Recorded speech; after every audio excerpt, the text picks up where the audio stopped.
Welcome, everyone. Thank you for joining us tonight, and we hope to give you some And you useful got sound now. information. I don't know why my stupid computer.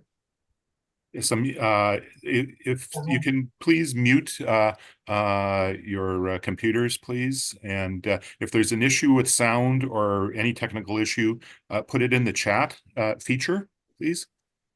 So this is an introduction to the rules of golf.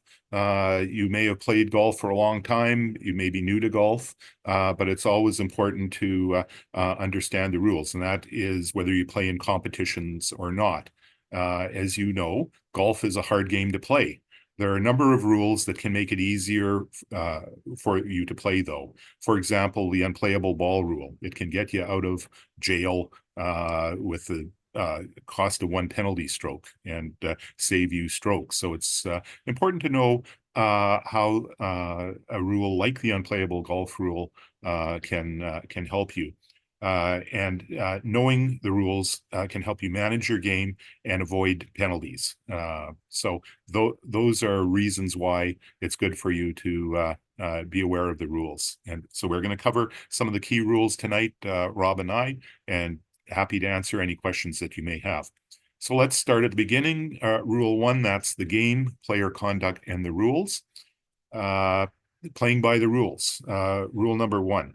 As you can see, the game, player conduct, and rules central principles. And the rules of golf, there is a significant change back in 2019 that simplified the rules. For example, there's virtually nothing that you can do now on the putting green where the ball moves that you're going to be penalized for. That wasn't the case before 2019. But the rules didn't change so much that these principles that you're probably familiar with, these have been in place for a long time. And the key ones, play the course as you find it, play the ball as it lies, play by the rules, play in the spirit of the game, and apply your own penalties. We as referees aren't there to penalize players. We're there to assist you with understanding what the rules are, how they apply, and the most experienced golfers, they have doubts or they don't understand a rule, and they ask, and that's what you should do. But we're not there to penalize. Golf is a game of honor. You apply your own penalties often. The player is the only person who knows that a penalty is being incurred.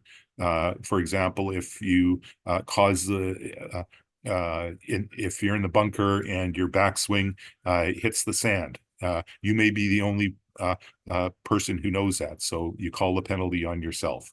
That's always been the way it has been in golf. So it's different than other games. Now, there are various factors that are considered. Actions, deliberate versus accidental, could have an impact on a rule's application, and actions that are reasonable versus non-reasonable. So when you're taking your stance in a bush, if you take reasonable care to get your stance and put yourself in position to make the stroke, even if you break a branch, you're not going to be subject to penalty. But if you go in charging like do elephants charge into the bush? If they do, if your conduct isn't reasonable, you're going to be penalized. So those are just some of the key principles. Player is responsible for applying the rules. You should have an understanding, and that's why you're here tonight, hopefully. Recognize when you've broken a rule, expectation of honesty. Failure to apply a penalty can result in disqualification. You have to submit your scorecard with your score on each hole and any penalties you incurred. If you agree to ignore any rule with another player, that's another basis of disqualification. So you can't agree with someone you're playing with, anything with inside the leather will be a gimme. That is a disqualification, as you would expect.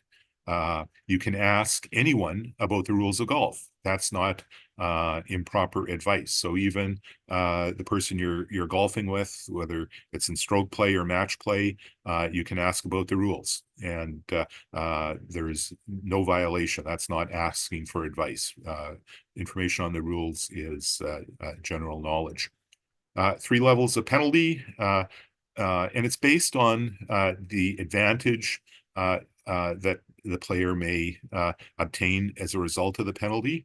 A one-stroke penalty, the potential advantage is minor. So that's where you caused the ball to move in the fairway. So you replace the ball. You've done something that can either be corrected or isn't going to significantly provide an advantage. Also, one-stroke penalties are for things like your option in a penalty area. It's one stroke if it's a lost ball, stroke and distance. So one-stroke penalty, it's either a minor advantage or it's because of bad or unfortunate play where your ball is ended up and you have to get the ball back in play. General penalty, 2 strokes in stroke play or loss of hole in match play. That's a significant advantage, or it's a fundamental mistake that has been made. 2 strokes, for example, if you don't tee off in the teeing area, you're going to get a 2-stroke penalty. If you play a wrong ball, you're going to get a 2-stroke penalty. We'll talk about those rules later. And disqualification is where serious misconduct or significant advantage has been obtained and it's not correctable. So nobody likes to see a golfer disqualified. Referees hate to see that situation occur, but sometimes it's simply not correctable, and you can't the player can't submit a score for that hole, so they get to take the rest of the tournament off. So that's penalties. Rule 2 deals with the 5 areas of the golf course, and there are 5 areas. So the general area covers every area of the golf course other than the specific areas, which are the teeing area, bunkers, penalty areas, and putting green. So here we have the general area, covers the entire course except for those specific areas. And certain rules apply specifically to the other 4 areas of the course. For example, play in the bunker. There are special rules for bunker play. Here we see the teeing area. The teeing area is the area where the player must tee off from. It is the area between the 2 markers, and it extends 2 club lengths behind those markers. So it's a rectangle. You can see the two clubs, and you'll note that that's a driver. Remember, a club length under the rules of golf is the length of the longest club in your bag other than your putter. That is always for determining club length, whether it's out of a penalty area or taking relief from ground under repair. So remember, longest club in your bag other than your putter. Next area is all of the bunkers on the golf course. So you see a couple of bunkers on this hole. Again, there are special rules that apply. Rob will be talking about those later. Penalty areas. Note that a penalty area does not have to have water in it. That was one of the rules changes in 2019. The club or committee can designate an area as a penalty area due to dense bush or for some other reason. This gives the player the option of proceeding under penalty area relief rather than have to treat it as a lost ball or have a very difficult situation to get the ball back in play. There could be a situation where really the unplayable ball rule, you'd have to go back to the point of your previous stroke. So for pace of play and fairness, it can be designated as a penalty area, even though there's not water in it. The next area of the golf course is the putting green of the hole the player is playing. Note, it is only the hole that you are playing. This is different from bunkers and penalty areas, which cover all of these areas on the course. So it's only the putting green of the hole you're playing. All other putting greens are wrong greens, and they are in the general area, and you are required to take relief from them. You never, ever play from a wrong green or stand on a wrong. Don't take a stance on a wrong green. That is a penalty. So whether it's a green in play, whether it's uh, you're standing on the ball is off the green and you're standing on the green. Just be aware, wrong green. Again, we're going to talk about that. You don't play for them. The competition itself is set out in Rule 3. There are different types of competition, of course. Stroke play, where all players compete against each other, and typically the lower score wins. There are other formats, Stableford and various types of four-ball foursome play. But generally, it's the lower score wins in stroke play. Match play, that's where a player and opponent compete against each other based on holes won, lost, or tied. So you're playing your opponent. If you win more holes than your opponent, you win the match. Just remember, match play is different than stroke play because your opponent can always concede a stroke, hole, or the match itself. And there's a lot of special rules in match play. That's because it is a match between a player and an opponent, and they can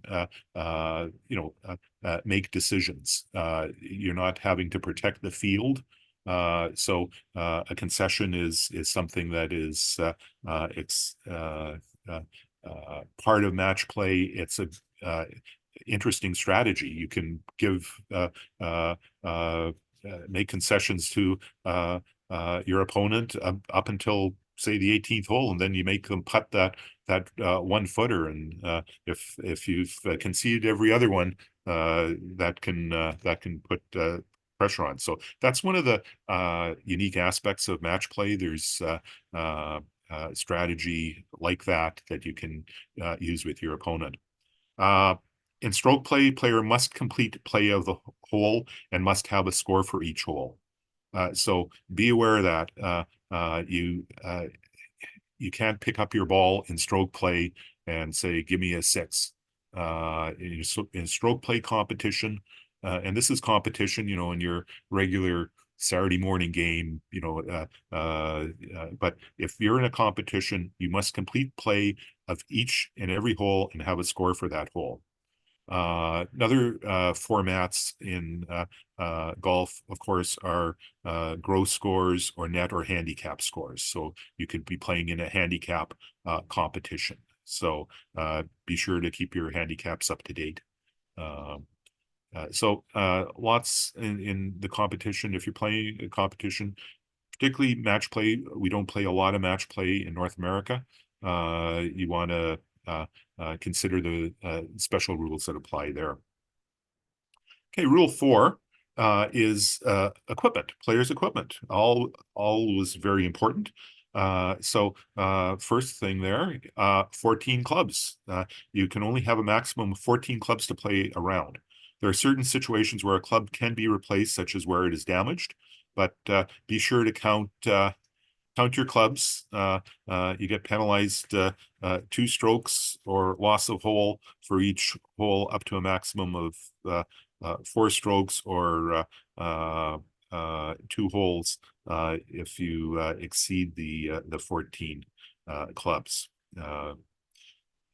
Just a point, you can't change the playing characteristics of a club during a round. So you can't take the wrench and go to a draw from a fade characteristic on your driver. So you can't modify the playing characteristics of a club during the round. After the round, you can. Okay, look at all these balls that have special markings on it. Always good to mark your ball so that you can identify it. Lots of popular brands out there that have the same number. So put your personal mark on the ball so you can identify it and so others can identify it, and be creative, have fun with it. Uh, so uh, I was talking with David beforehand, and we were talking about how often players play a wrong ball in a competition, and these are very experienced players who play in national competitions, provincial, and sure enough, every season it seems one of the really good players, really experienced players, plays a wrong ball, and that is one of those I can't believe I did that moment.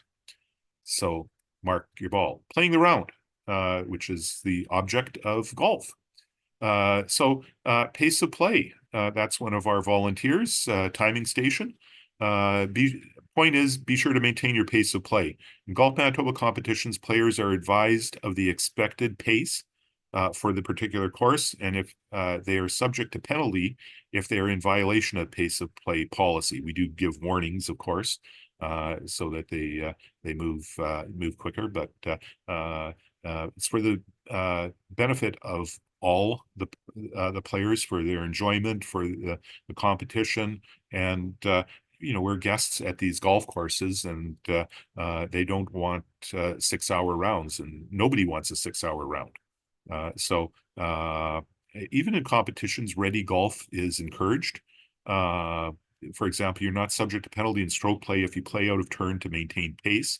Of course, you can't play out of turn if it is to assist a player in playing their shot. Like you can't say, "Oh, why don't you hit?" or "Go ahead, I want to see how the wind is going." You can't do that. Uh, uh, but playing out of turn for the purpose of maintaining a good pace of play, there's no penalty for that. Order of play. In stroke play, the player with the lowest score on the hole tees off first on the next hole. In the case of a tie score, of course, it carries over. So if you have the honor on the third hole and you tie for the lowest score on that hole, you have the honor on the fourth hole. I think pretty basic for golfers. In match play, it's the player who's won the hole plays first, and there's carryover as well. So once players have teed off, it is player furthest from the hole that plays first. And that makes sense, just for pace, but it also for safety reasons.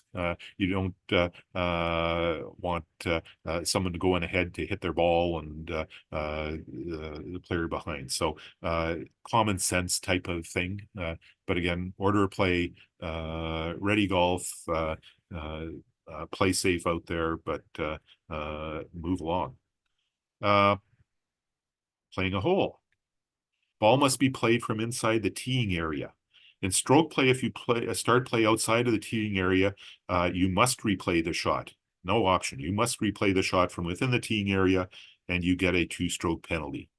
In match play, this where strategy comes in. Your opponent has the option of making you replay the tee shot, and you are not subject to penalty. So you hit your tee shot into the trees. Your opponent can say, well, I'm not going to call you on that playing outside the teeing area. Play the ball. So just another feature of match play that makes it really interesting. This is just an illustration of when a ball is and is not within the teeing area. Note that if any part of the ball touches the teeing area, it is in the teeing area. The same thing with on the putting green. If any part of the ball touches the putting green, the ball is on the green. So out of bounds. Any part of the ball is in bounds, the ball is in bounds.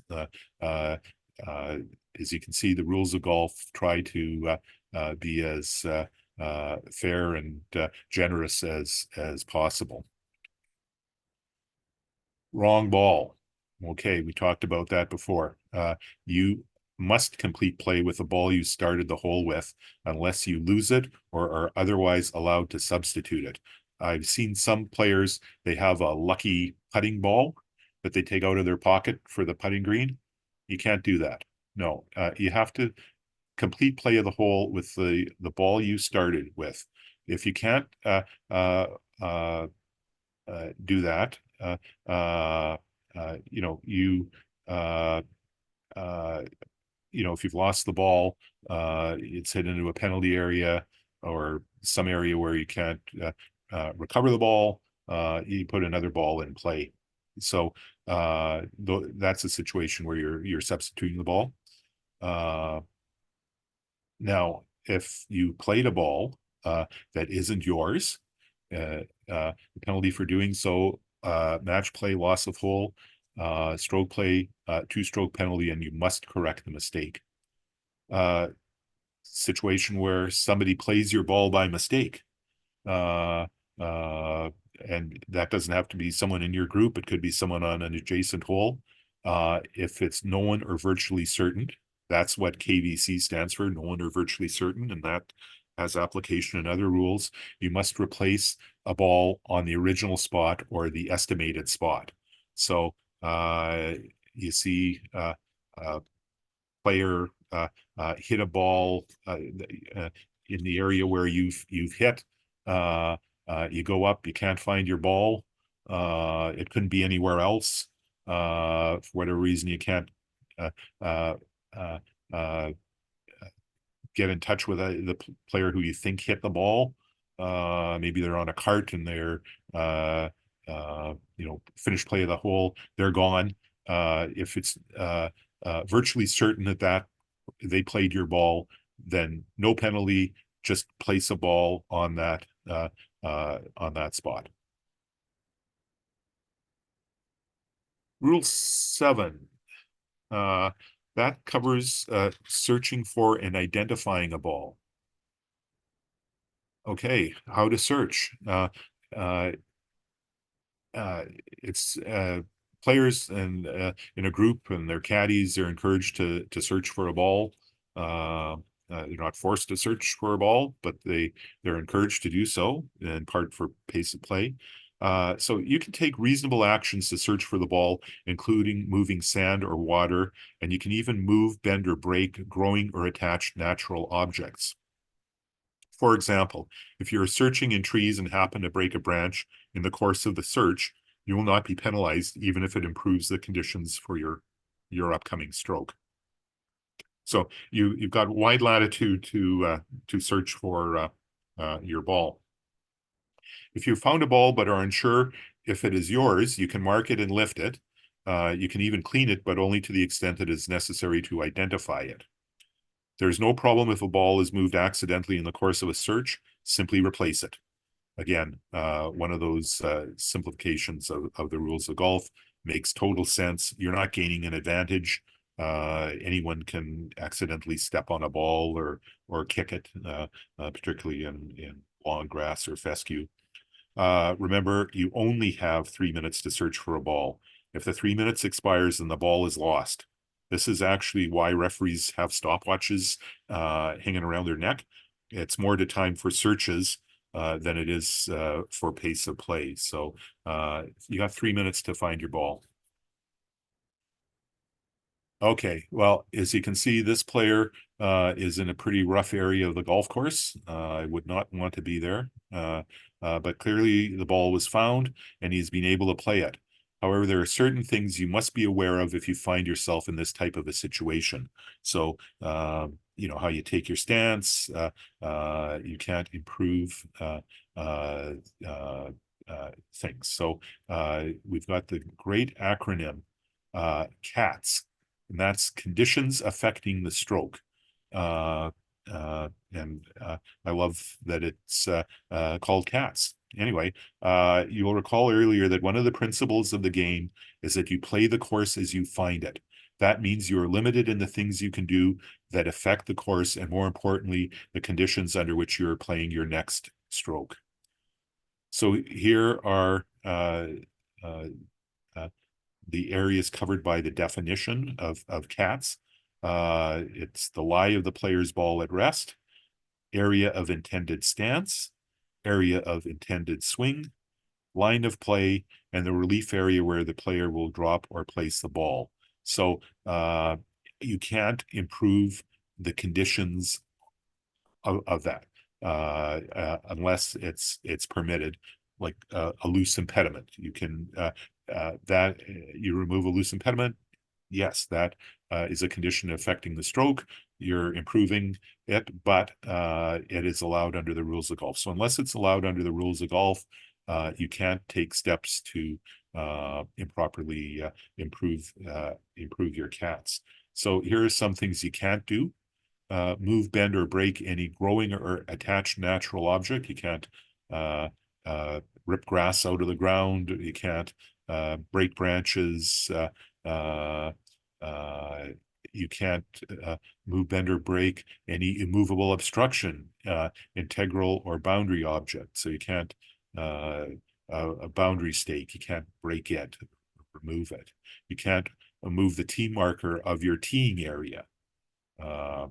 You can't also can't move a loose impediment or a movable obstruction into a position that will help you your situation. So you can't put backing or in any way try and improve the situation. You can't put like a loose impediment as a guide for your swing path. Anything like that, you have to be aware of. You can't alter the surface of the ground out on the fairway. You can alter the surface on the ground in the teeing area. You can pound the turf and lift up the turf, but not on in the general area. You can't replace divots in a divot hole if that will improve your cats, or remove or press down divots that have been replaced. So all of these things are not permitted. Just be aware of them as you're playing. Some further actions: you can't remove or press down sand or loose soil, remove dew, frost, or water. Don't make a track with your putter. If you're the first out in the morning, you can't remove dew. So the penalty is the general penalty there. Oh, this is not a good situation. This is what is known as a bad break. That ball is underneath a divot that is still attached, so player has to play it. Can't be moved. And then there are a number of actions that are allowed. As we said, fairly search for your ball, remove loose impediments, movable obstructions. Rob will talk about those. Mark your ball. You can ground your club lightly, not in a bunker. Firmly place your feet, fairly take your stance. Make your stroke and backswing. In teeing area, you can alter the ground. In a bunker, can rake sand after the ball is out, and move a natural object to see if it is loose. So there's a number of things that you can do. Encourage you to download the Rules of Golf. It's a free app from Golf Canada. So it's hard to remember all of these rules, and often in your group, your friendly group, a question will arise. You will be the star of the group if you pull out your phone and locate the rule. It's very searchable. It's very handy. So with that, that's the first part of tonight's session. I am now going to hand it over to Rob Bell. All right, thanks, Don. Good evening, everyone. I'm just going to flip screens here so that I can control. I think I can just bump Don off here.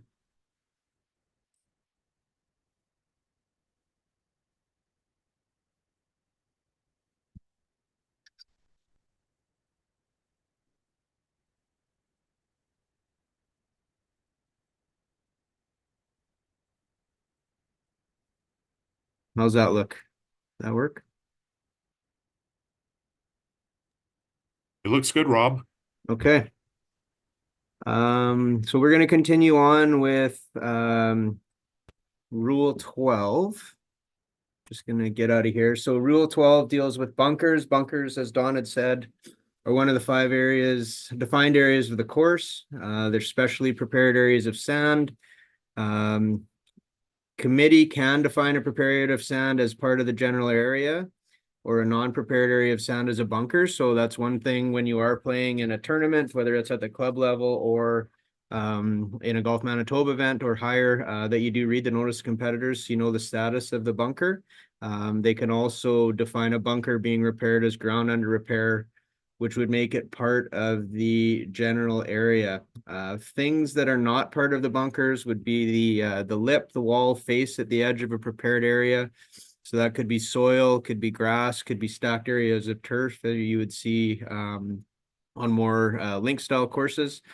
Any soil or any growing or attached natural objects inside the edges are not part of the bunker. Sand that is spilled over or is outside the edge of the bunker where the sand pro might go in and out, that is not part of the bunker. So determining whether or not your ball is in the bunker, just some examples there. Your ball is in a bunker when any part of the ball touches the sand on the ground inside the edge of the bunker. So where that one check mark is, the ball is clearly in the sand, or is on a loose impediment, a movable obstruction, an abnormal course condition, or integral object that touches the sand in a bunker, or where sand normally would be. So if something's maybe washed out, doesn't have the same depth of sand, or as that ball is sitting on that rake, which would be a movable obstruction, that is in the bunker. If it's on soil or grass or other growing or attached natural objects inside the edge of the bunker, as that ball in the middle is there, it is not considered in the bunker.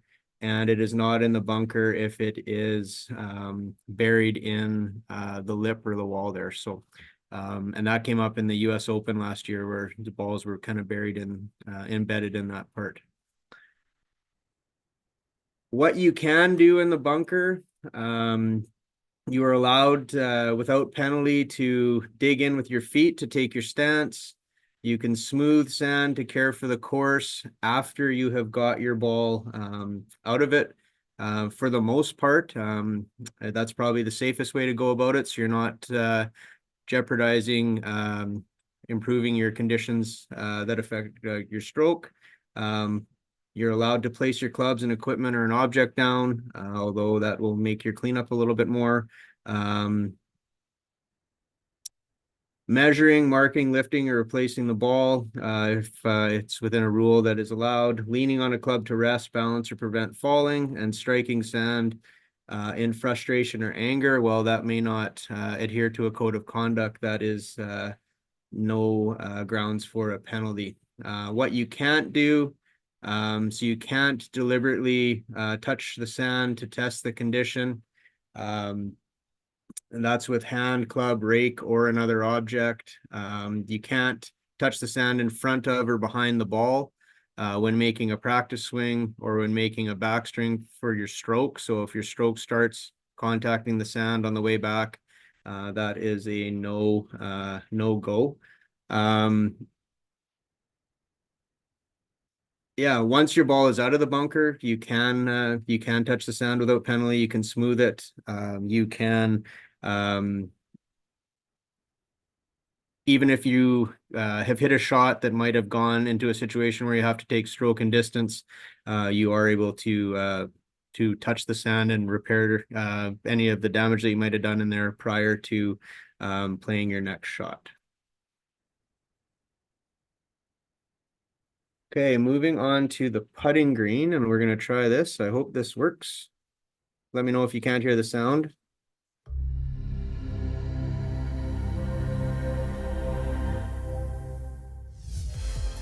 Under the 2019 rules, if you accidentally move your ball or ball marker on the putting green, there is no penalty. For example, if you accidentally move your ball in making a practice swing or in preparing for your stroke, drop your ball marker on your ball and move it. Move your ball with your foot.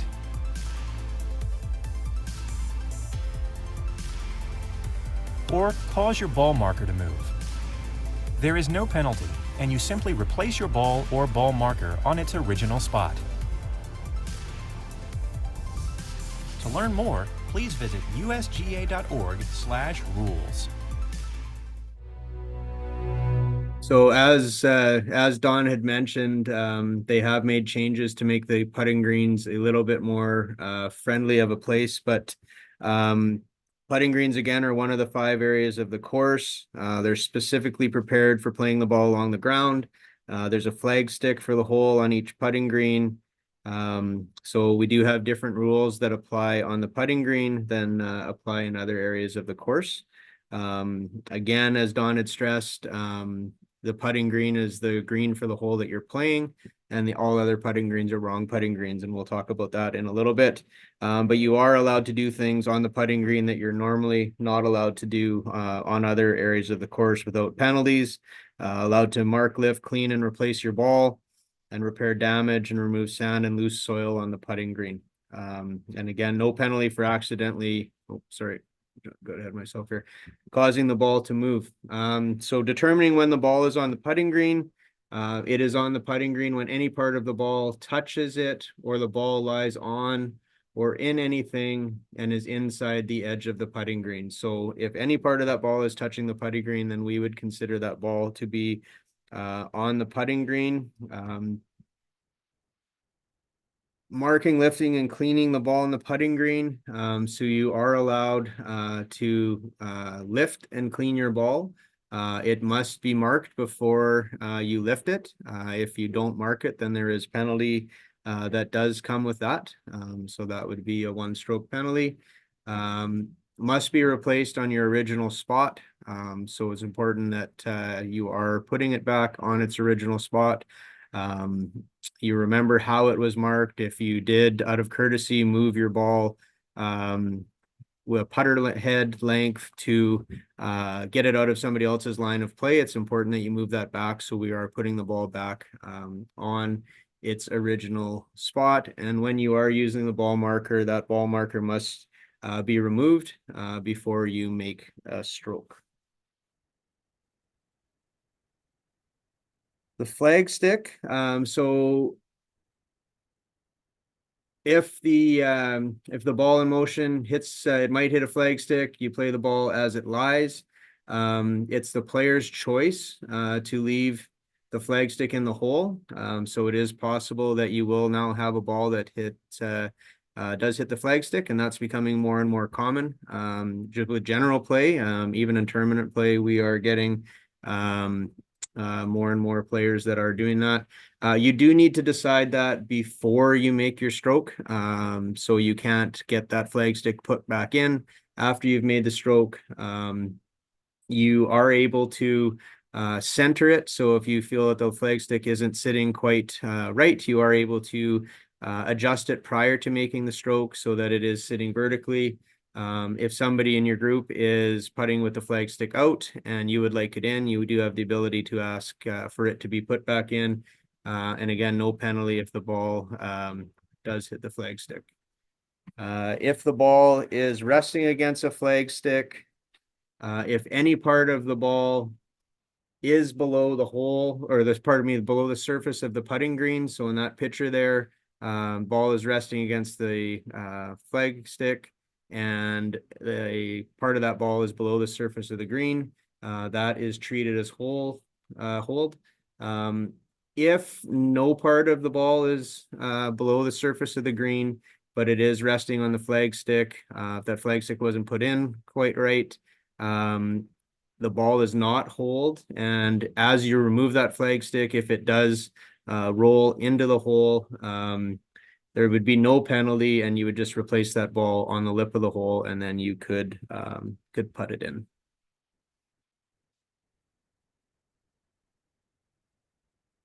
Wrong greens, not something that we come across super regularly, but something that can result in penalty if we don't approach it the right way. You must take relief from a wrong green. The ball is on a wrong green when any part of the player's ball touches the wrong green or lies in or on anything that's inside the edges of a wrong green. or that wrong green physically interferes with the player's area of intended stance or area of intended swing. So if your ball is in that situation, you must take relief. And we're going to drop the original ball or another ball in this case, because you are dropping under a rule at the nearest point of complete relief in the same area of the course where the ball came to rest. So if we're going to drop into the general area, we're going to make sure that that ball comes to rest in the general area. Size of your relief area is 1 club length. So you would establish your stance and wherever with the club that you would be intended to use for the shot you're going to hit, wherever the head of that club is, once you've taken that full relief, you would get 1 club length relief. Again, in the same area of the course as the reference point. Must be not nearer the hole than the reference point, and must be complete relief from all interference on the wrong green. So if your nearest point of relief was in an area that wasn't necessarily the general area, then you're going to have to drop it in that place because we don't want to incur a penalty of playing from a wrong place, which would be a 2-stroke penalty.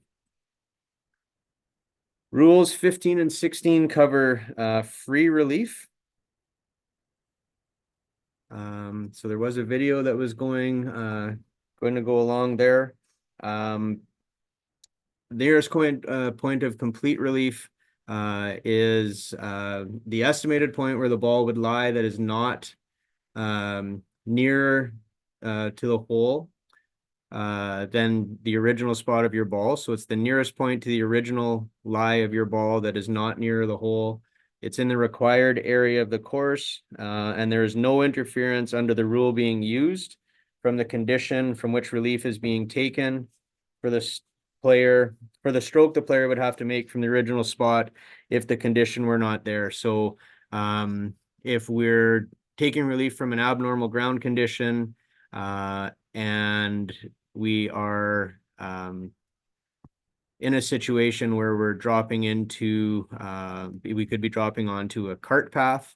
We're going to take relief from that first condition, and then we'll deal with the second condition later. So we need to deal with the first condition first, and then there are other procedures if we get into a situation where we are going back and forth. It is important when you're doing this to estimate the reference point using the choice of club, stance, and swing, and the line of play you would have used for that stroke. Not committed to that, but we want to make sure we walk through that procedure. So it's not just 1 club length from the edge of that condition you're taking relief from. We are going to establish stance and where the club head would lie when we take our stance, and we would take relief from that point. Typically, you don't have to, but we may ask you to simulate the stroke by taking your actual stance and swinging the chosen club. One thing to caution with this is your nearest point of complete relief is not always the best, not always going to result in the best conditions for your next stroke. So sometimes that's something to really be cautious of, and sometimes it's really important when you are taking that relief that you leave the ball on the ground until you're sure that the nearest point of complete relief is going to be a place where you are going to want to play your shot from. You may elect to play from where your ball is originally lying and just deal with that condition as you're going through that. So I do recommend that you leave that ball there. So here we have situations where we're taking relief. The drop zone again, both the individuals have taken complete relief with stance, and then they would get the 1 club length. It does make a difference sometimes whether you are a right or a left-handed player in terms of what side of the path you will go on. This isn't advancing.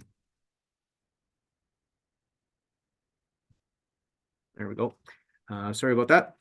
So again, there's a couple more examples of where the ball might lie and where the relief area would be, but we want to make sure that we have taken full relief and that our stance is outside of that abnormal course condition, and go from there. When you are dropping the ball, the player may use the original ball, or this would be a situation where you could use another ball. The ball must be dropped in the right way, which means that it's going to meet all three requirements of a good drop. The pitcher's there, dropping from knee height. So you must drop the ball, not your caddy, not anybody else. It's the player's responsibility to put a ball back into play. But drop straight down from knee height. It's the height of the player's knee when standing. So you can't crouch down to get closer to the ground. We would still use the height of your knee when you were at a standing point as you go from there. When you drop it, the ball is to not touch the player or the equipment. We're going to drop it straight down, no spin, no rolling, any other motion that could affect where that ball could go. And it's, again, not going to touch any part of the player's body or their equipment before it hits the ground. And it must be dropped in the relief area, or if you're taking back on relief on the line to create your relief area. If you do drop a ball in the wrong way, we would re-drop the ball, and that does not count as one of your two drops. So if you drop a ball incorrectly, that next drop is still your first drop. If then you drop it and it rolls outside your relief area, we would drop again. If it drops and rolls outside your relief area, we would then have you place it under the correct rule. So it does have to be a good drop for us to go through that procedure. If you don't drop again when you put the ball back into play the wrong way, unfortunately, and you make a stroke at the ball, then it would be a 1-stroke penalty. If played from inside the relief area, as it's not played from a wrong place. But if it was dropped incorrectly and played from outside the relief area, it would then be the general penalty. So Rule 15 covers relief from loose impediments and movable obstructions. Talks about when and how a player may take relief from loose impediments and movable obstructions. Movable and natural, these are movable and natural objects that are not treated as part of the challenge of playing the course. And the players normally allowed to remove them when they interfere with play. So something, branches, may have fallen down, the rake from a bunker, different types of things. They're not part of the challenge of playing the course. They are there for a variety of reasons. We do need to be careful when we move loose impediments near the ball when you are off the putting green, because there is a penalty if you move a loose impediment or a movable obstruction, and if you're moving them causes the ball to move more. Your loose impediments, a movable obstruction, if it's a rake, we'll talk about that.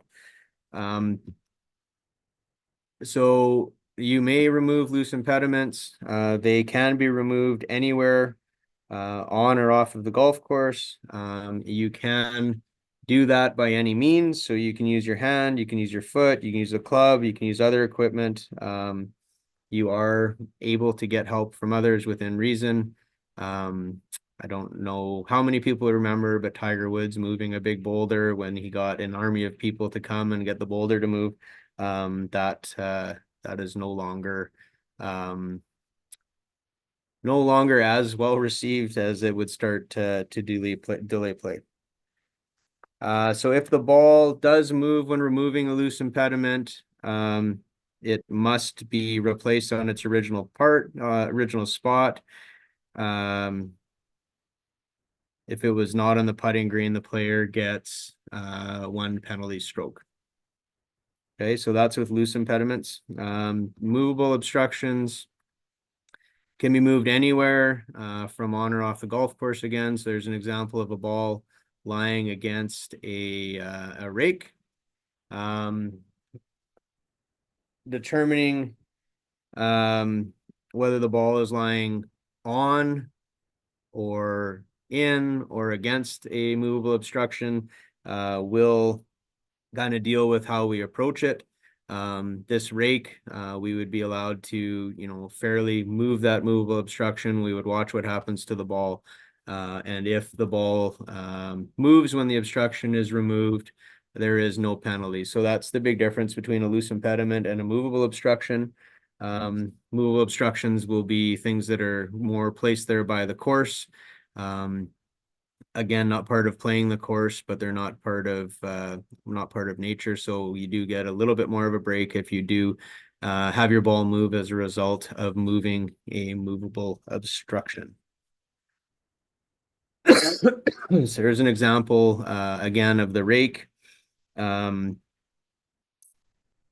So you are allowed to move that movable obstruction. If the ball moves, we are going to replace the ball back on its original spot. So it's not a drop in this case. We are allowed to replace the ball back on the original spot. Here's an example of a ball lying on a movable obstruction. So we are going to pick that ball up. We're going to remove the movable obstruction. We're going to have a fairly certain idea of where that ball originally lay, and we're going to estimate that, and then we'll have a relief area, 1 club length each side of that reference point, no closer to the hole, extending backwards as well. So you are allowed to do that. If it is on the putting green, we are going to place the ball as opposed to dropping it. So that is the only difference there, and it'll be kind of the estimated spot under that movable obstruction. On the putting green still, ball or ball marker, helping or interfering with play on the putting green. If there's an agreement made to leave the ball in place to help any player and that player makes a stroke, each player involved would get the general penalty. This applies to balls at rest on the putting green. If players believe that the ball at rest on the putting green might help anyone's play, the player may mark the spot of the ball and lift it. If the ball belongs to another player, you can ask that the other player marks and lifts their ball. And again, if they're refusing to do that, that becomes back to a code of conduct thing. When we do lift a ball, we must replace that ball on the original spot. In stroke play, we can play first instead of lifting the ball. So if you would rather, you can play first instead of lifting the ball.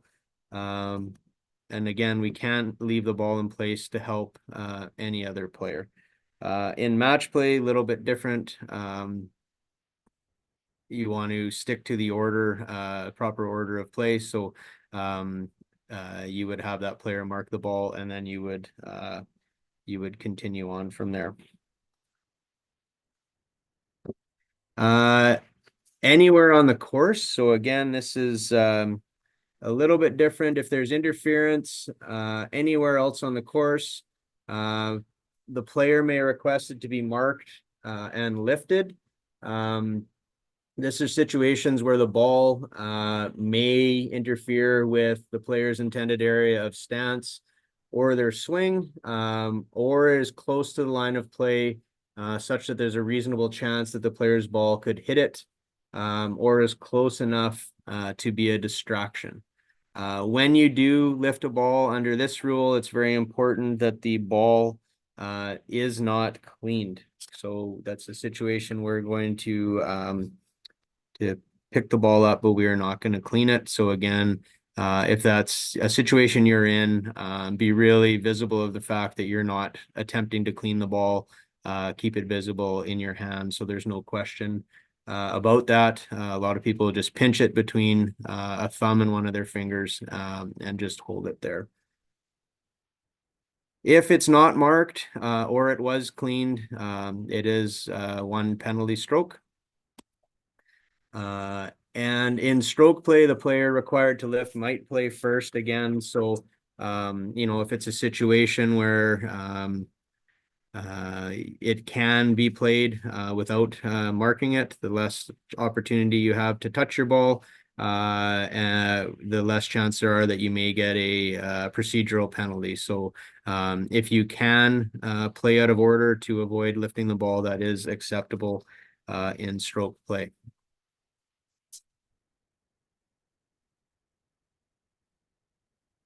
Moving on to Rule 16. So the Rule 16 deals with abnormal course conditions and immovable obstructions.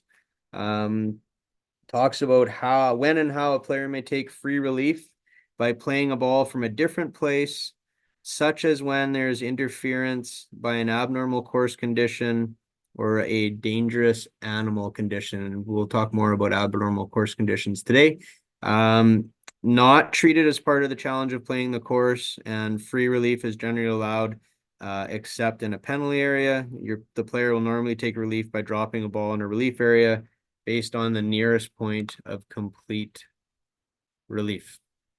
So again, if we are taking relief for the abnormal course condition and movable obstruction, very important to understand that the ball must be in the general area, must not be nearer the hole than the reference point, and must be in complete relief from all interference from the condition.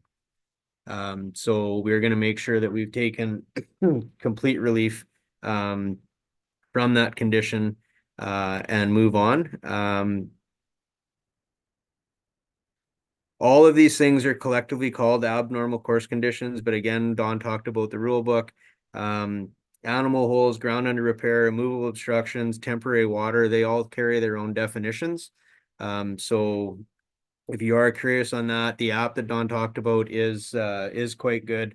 If you can type in animal hole, and the definition for animal hole will pop up right away. So if you do have questions, that is a good way to quickly find what you're looking for. Again, with these things, I really suggest checking out your options before you pick up the ball. Once you pick up the ball to take relief under this rule, as well as the other rules that we've talked about earlier, then you're committed to doing it. So you may find out that you don't end up in a position that you're really going to like. So your relief area could be behind a tree where maybe you have a shot from where this interference occurs. So I would just really caution you on checking out where your relief areas might be before you pick that ball up. Excuse me.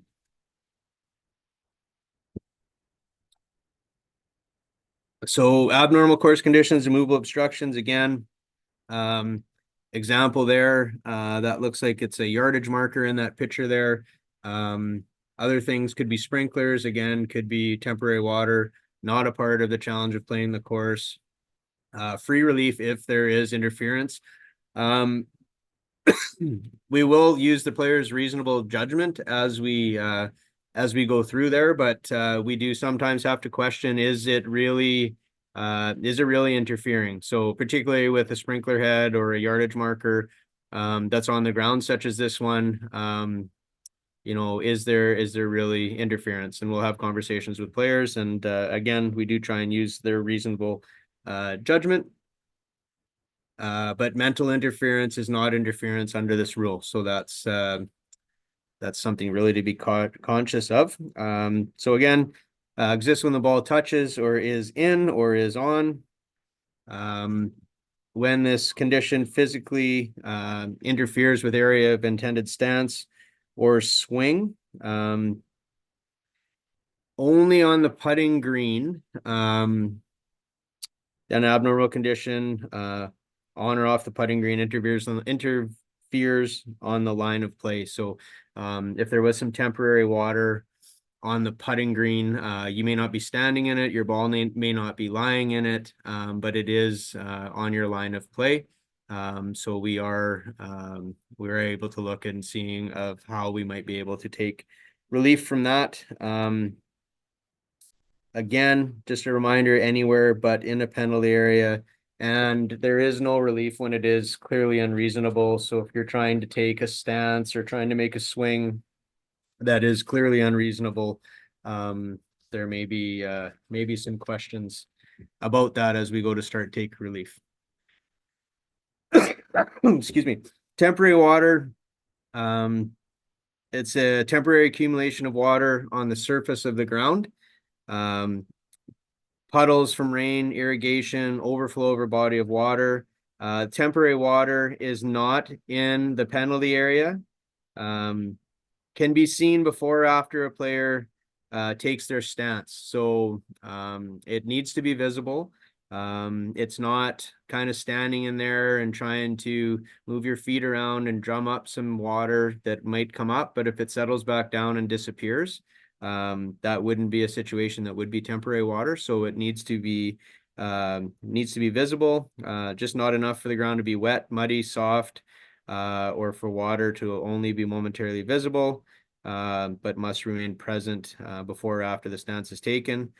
Dew and frost are not temporary water.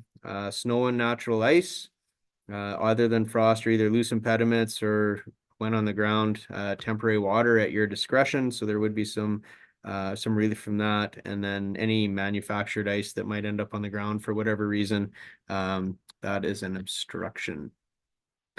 Free relief for a ball that's in the general area. So there's a situation where we have the ball that is in an area marked as ground under repair. So an abnormal course condition. It's in the general area. Nearest point of complete relief must be identified. The ball is going to be dropped in that area.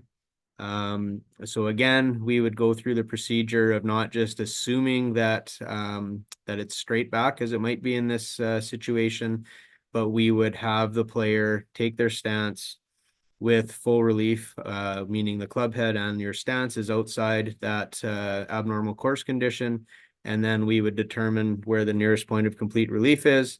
From that point, you would get the one club length in any direction that's not near the hole to have as your relief area where you would drop the ball. So in this situation, because it is straight back, that relief area is quite large. In situations where it might be to the side, you would just kind of have that quarter piece of a pie rather than half a pie as shows up here.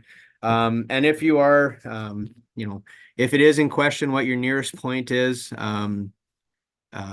we would measure it in whatever way we can. A lot of us will carry string around with us, and we will use that to determine where the nearest point is. So putting a tee down again where that club head is on either side, and then hopefully visually you can see which one is closer. But if not, we would measure by some means to ensure that we are finding that nearest point of complete relief, and then we would go through that regular drop area. I'm just going to pop up for 1 second and close the door to my office here. It's going to get loud for a second. Oh, you're good.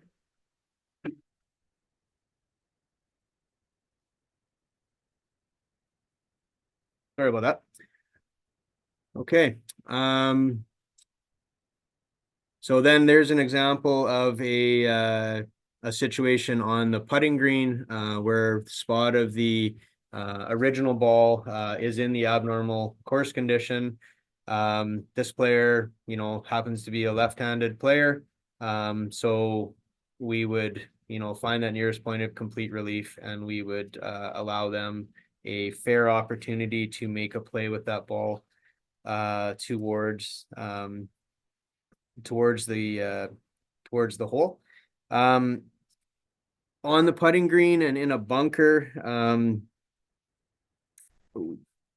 hopefully it doesn't get to a situation when you're playing that they're there is no area of complete relief, but we might go to a situation where we would look at a point of maximal available relief as a reference point. That could be that would be on the putting green, or might even be into the general area there.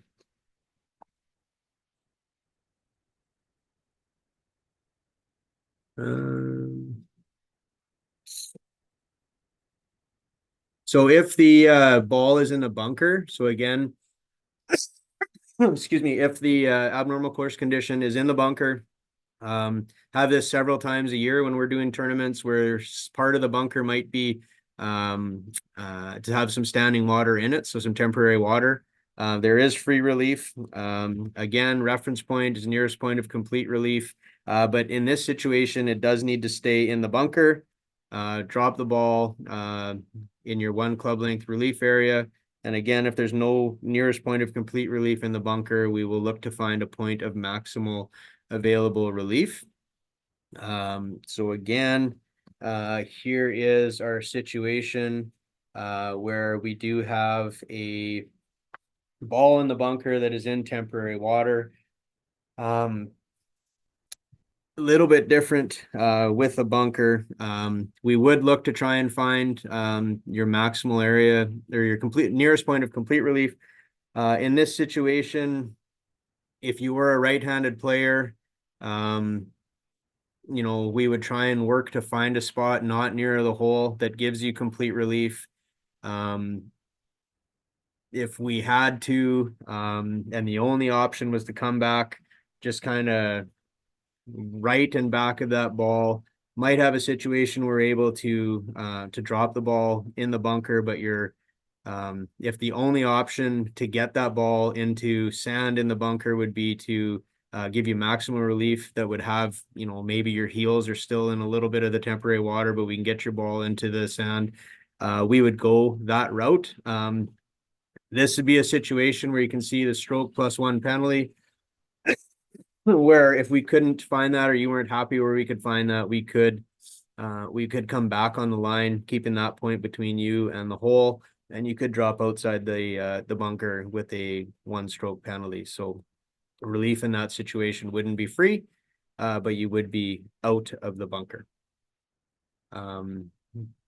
And then that would be the reference point would be that line, dropping on the line back from that bunker. You could go back as far as you'd like, as long as you're out of the bunker, and you would have 1 club length either way and backwards.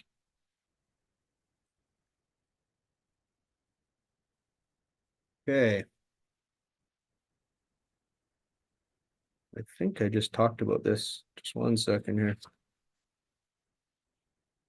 Yeah, these ones were kind of out of order. So again, if the ball's in the bunker, 1 penalty stroke, you can take back on the line, drop ball in that area. So,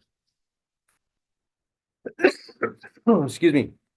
Penalty areas. So again, there was a video that to go along with this that is not working. But penalty areas are area from which relief can be taken with a 1-stroke penalty.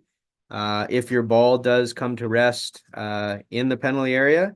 Penalty area is any body of water on the course, whether or not marked by the committee, including a sea, lake, pond, river, ditch, surface drainage ditch, or other open water course according to the rules.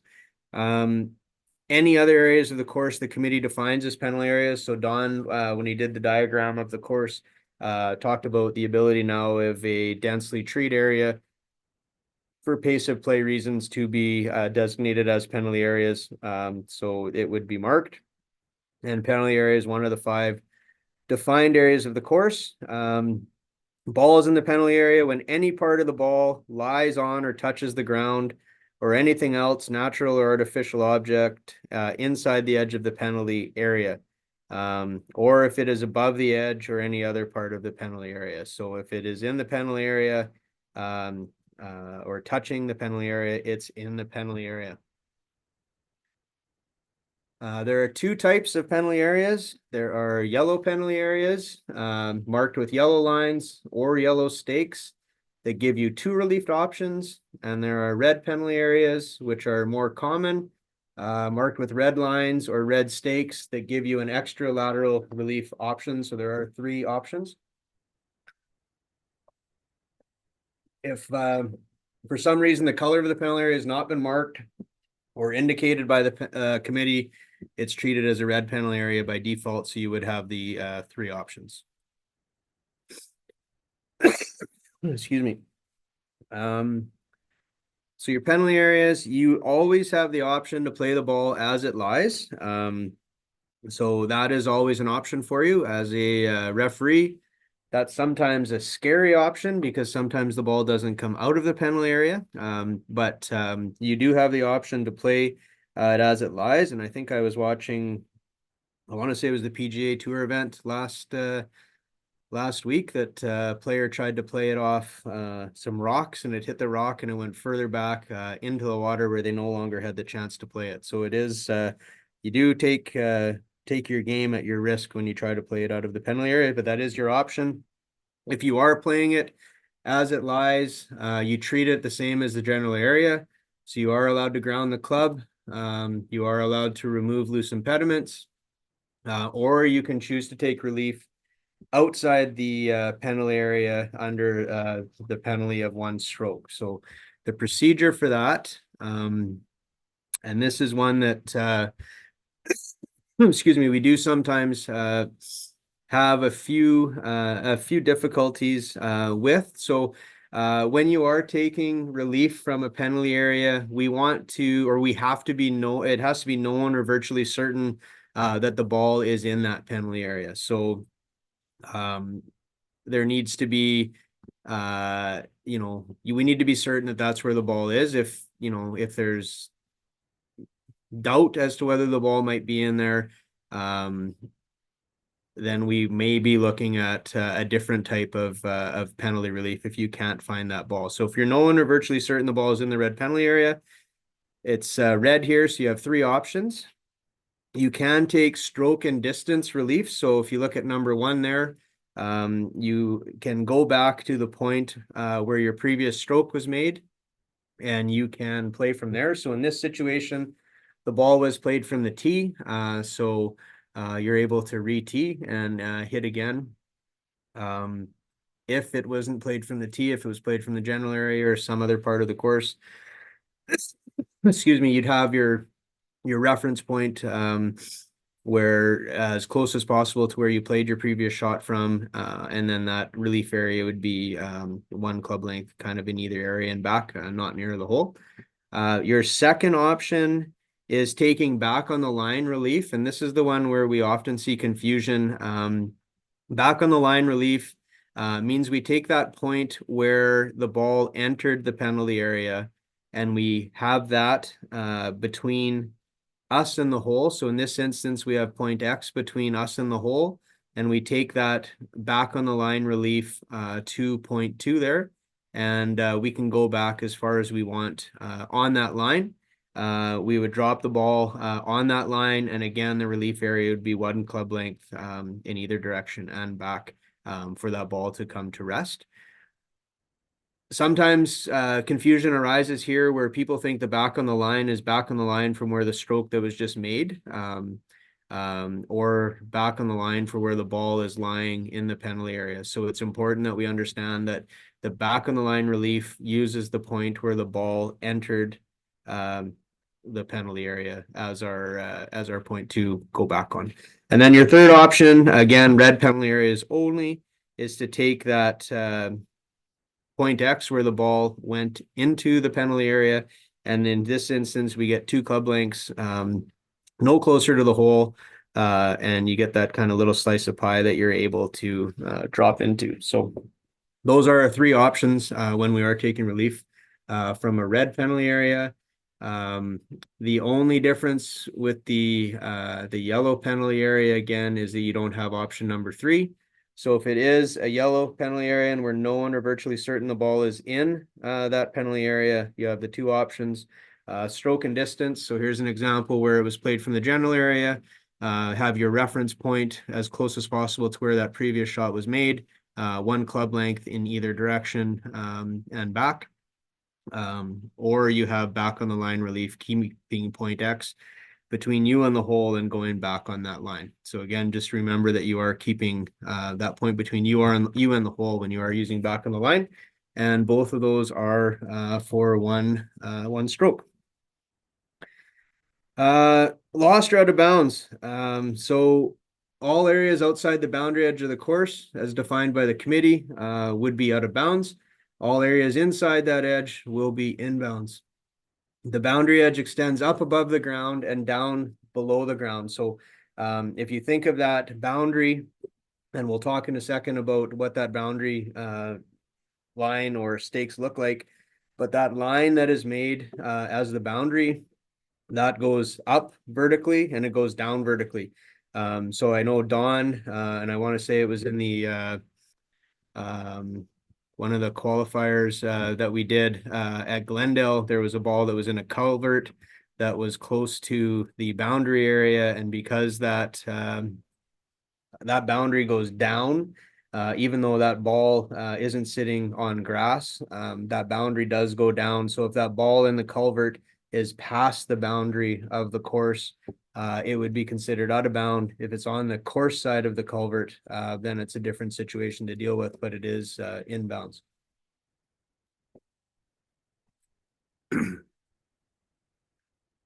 Okay. Ball is out of bounds when all of it is outside the boundary edge of the course, as defined by the committee, and it is inbounds when it lies on or touches the ground or anything else inside the boundary edge. You can stand out of bounds to play a ball on the course if that is possible. So your feet could be out of bounds as long as that ball is inbounds.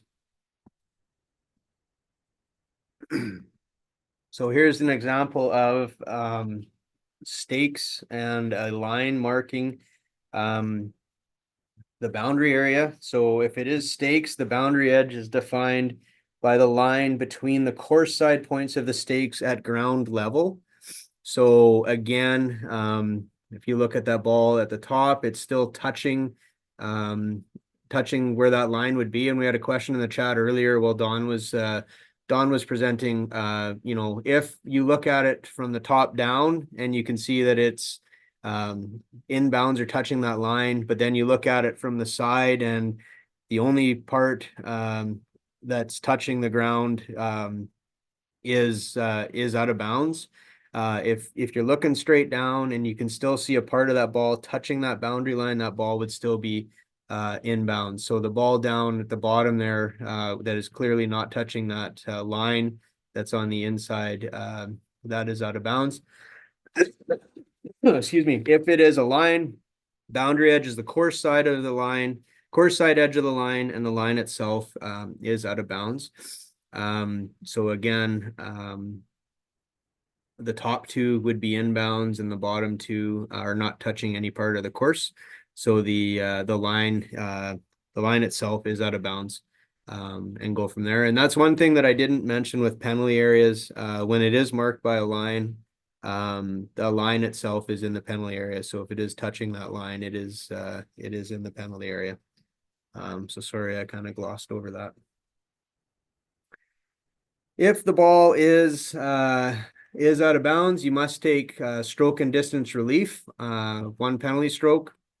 So you would go back to, you would take the one penalty stroke and you would go back to where your last stroke was made, and play on from there. So it always feels like two strokes, but it's the one stroke penalty and the distance that you do go back.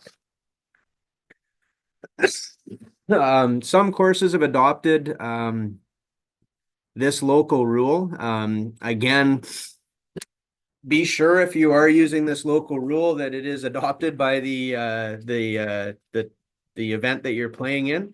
Our events, we don't use this local rule, but if we have people that come out that think we are, it can create some tough conversations, because it does give you a serious breach if it's not in play of playing from a wrong place. So essentially what this rule means, if it is adopted by your course or a competition that you're playing in, The one on the left there, if you do hit a ball out of bounds, so you hit a ball over to point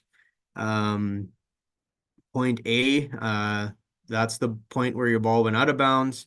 You then find the nearest fairway edge, not near the hole, so that would be point B. And then you drop your ball in the shaded area there. Again, I'm not super familiar with this form of play, and if I'm not saying that right, Don, please jump in there. But we kind of No, look you at got it right, Rob. we look at that shaded area there and put it into play there. And again, if it's a lost ball, we estimate where the ball was lost. We go to the edge of the fairway, not near the hole that's in line with that, and then we have an area to drop in there. So that would be an alternative. So that would be a 2-stroke penalty as opposed to the 1-stroke and distance that would the more traditional form of play would have. So that is there for you as well. Just make sure that that's part of the terms of the competition, because it's if it's not, then it's a whole different conversation about a serious breach of a rule and could result in disqualification. Provisional ball. Again, we're getting kind of towards the end. This is a pretty important rule.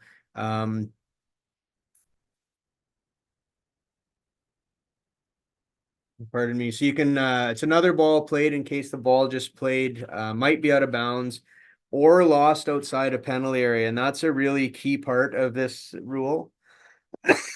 Excuse me, is that the ball needs to be believed to be lost outside of a penalty area or out of bounds. So you cannot hit a provisional ball if it's known or virtually certain that your ball is in a penalty area. And unfortunately, every year, we have situations where players in good intentions feel that their ball, it might be in a penalty area. They don't like taking relief by any other option other than going back to where the previous shot was made. So it could be on a par 3 or a par 4 where you're carrying over water. And to save time, they decide that they're going to put that other ball, provisional ball, in play. But because the ball was believed to be in a penalty area or known or virtually certain that that ball is in a penalty area, when they've done that, their ball becomes the ball in play, regardless of what has happened. And we had a situation this past year that I was the referee on, where they found their ball outside the penalty area, and but because they were verbalizing that they hit the provisional ball to save time because they thought their ball was in the penalty area, that ended up becoming the provisional ball ended up becoming their ball in play. So just be really cautious of that. Announce your intentions. Provisional ball won't become your ball in play unless it does become the ball in play, and we'll talk about it, ways to do that. So again, needs to be outside the penalty if you're going to hit a provisional ball. If it's out of bounds, you can hit a provisional ball, but do not hit a provisional ball if you believe the ball is in a penalty area, because that's not one that you can undo. So again, here's a situation where a player has hit a ball into some thick bush, and they feel that it might be lost in that bush, so they decide to hit a provisional ball. They might have either chose to hit an iron off the tee, so their iron ended up short of where that provisional ball would have been. So in this situation, just again to save time, the player is entitled to play from point A. So they can continue to play their provisional ball without it becoming their ball in play, because they're moving up the fairway.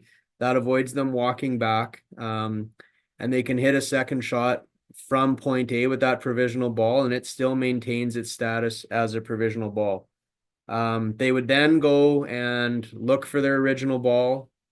If they found the original ball, they can abandon the provisional. The provisional now has no status, and they would proceed with their original ball. In this situation, if the player proceeded to point B and played from point B, and then went back to look for their original ball and found it, because they played their provisional ball from a point nearer the hole than where their original ball would have been, the provisional ball is now their ball in play. So even though they went back and found their original ball, that original ball is no longer in play. So if they played that original ball, they would be playing from a wrong place, and they'd be playing a wrong ball.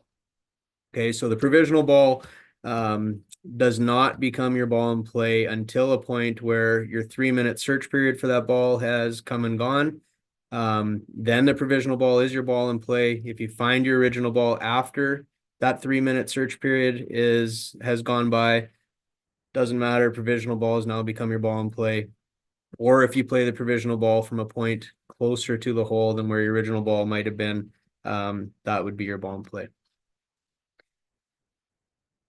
Rule 19. So again, relief options for an unplayable ball. Player chooses the option. Generally would be 1 penalty stroke. And there are 3 options that you would have, and it can happen anywhere on the course, again, except a penalty area. So important to understand that if it's in a penalty area, you don't have that option. Player is the only person who may decide to treat a ball as unplayable. So they're going to make that decision. We talked about that, 3 options. So here's a situation where, excuse me, player decides the ball in the bush is unplayable. They have 3 options, each with 1 penalty stroke. So again, they can always take stroke and distance relief by going back to the spot they hit their original shot from. That is not the most common used option. It's not often, but frequently it might be the best option in terms of limiting the damage that can be done the rest of the hole. But people don't like to give up distance, and as a golfer, I don't blame them. You think like that at the same time, but sometimes going back to that spot you hit your last shot from can be your best option. The second option, again, is back on the line relief. So keep the ball, keep the point where your original ball lies between you and the hole, and go back on that line. Again, dropping the ball on that line to create your reference point, and then it would be 1 club length in either direction. And then your third option, again, you're paying for it, so you kind of get that 2 club length relief area. You can go 2 club lengths either way, not near the hole. Generally, this is 1 stroke penalty relief. Sometimes it takes more than 1 stroke to get out of the bush, and that's where at times, if you would just go back to where that your last shot was hit, you're going to get out of there with 1 shot and maybe have a play towards the green. But that's why it's really important to understand the benefits that you can have under that rule. Again, leave the ball if you can, just to make sure that you're committed to that. The other thing is, taking a penalty stroke is, it adds to your score. So people are really reluctant to do that. Every year, several times when we're working tournaments, see a situation where, taking the 1 stroke penalty gets you out, gives you a clear shot to the green, but because you don't want to take that 1 stroke penalty, you try and make a shot out, then it doesn't get out, and then it really spirals on you. So, this rule 19 is really an important rule to understand and to use as your advantage when you need it. If it isn't the bug, yeah, Robert, it's Gord here. Just a point on that back on the line relief in 2023. That's now a circle, right? So yes. At point 2, so it might be important to in the bunker or out of the bunker. So yeah, thanks, Gord. So again, bunker, stroke and distance, back on the line. You must stay in the bunker or lateral relief. Again, ball must be dropped in the bunker. There is an extra relief option here where you can drop outside the bunker on the back of the line for 2 penalty strokes. So again, as Gord's saying, it would be number 4. There would be a circle there that you would drop into. So you have the same 3 options for 1 penalty stroke. Difference being, if you're using 2 or 3, it needs to stay in the bunker. So you can use back on the line and stay in the same bunker. And if you want to get out of the bunker, you can get out of the bunker, but you pay for it. So you take 2 strokes instead of 1 with the unplayable. And that is the end.